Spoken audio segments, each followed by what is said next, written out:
Master mind എന്ന് പറയുന്ന ആൾ മറ്റൊരാളാണ്. അയാളുടെ പേര് സുനിൽ ജോഷി എന്നാണ്. അയാൾ ഈ രണ്ടാം മാലേഗാവ് സ്ഫോടനത്തിൽ തൊട്ട് തലേവർഷം കൊല്ലപ്പെട്ടു.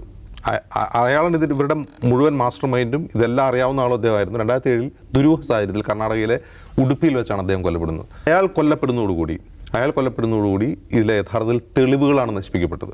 ഒരുപാട് വിവരങ്ങൾ അയാളുടെ കയ്യിലുണ്ടായിരുന്നു. അയാൾ കൊല്ലപ്പെട്ടതോടുകൂടി ഇതിലെ കൊറാബറേറ്റീവ് എവിഡൻസ് കണ്ടെത്താൻ അന്വേഷണ ഏജൻസിയിൽ കഴിയാതെ പോയി. ഇന്നത്തെ കോടതി വിധി എന്ന് പറയുന്നത് ഈ ഒന്നാം മലേഗാവ് സ്ഫോടനം അല്ല കേട്ടോ, രണ്ടാം മലേഗാവ് സ്ഫോടനം. കുറച്ചാളുകൾ മരിച്ച ഒരു സ്ഫോടന കേസിലാണ്.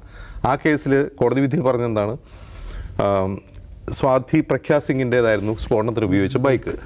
ആ ബൈക്ക് സ്വാതി പ്രഖ്യാ സിംഗിൻ്റേതാണ് എന്ന് എങ്ങനെ പറയാൻ കഴിയും എന്നാണ് അന്വേഷണ ഏജൻസിയോട് ചോദിക്കുന്നത്. കാരണം അവർ ഈ സ്ഫോടനത്തിന് 2 വർഷം മുമ്പ് അവർ സന്യാസം സ്വീകരിച്ചു. ഒരാൾ സന്യാസം സ്വീകരിക്കുമ്പോൾ ആ സന്യാസത്തിന് മുമ്പുണ്ടായിരുന്ന പൂർവാശ്രമത്തിൽ അവർ സ്വന്തമാക്കിയിരുന്ന മെറ്റീരിയൽസ് അവരുടേതാണെന്ന് പറയാൻ കഴിയില്ല. കാരണം അവർ ഈ ഐഹികമായ എല്ലാ വസ്തുക്കളെയും ഉപേക്ഷിച്ചാണ് സന്യാസം സ്വീകരിക്കുന്നത്.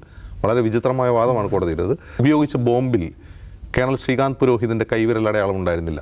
അപ്പോൾ അങ്ങനെ നിരവധി എന്താണ് പറയുക ഇൻവെസ്റ്റിഗേഷൻ ഫെയിലറുകൾ ചൂണ്ടിക്കാട്ടിയാണ് ഈ പറയുന്ന ഇവരെ എക്സോണറേറ്റ് ചെയ്തിട്ടുള്ളത്.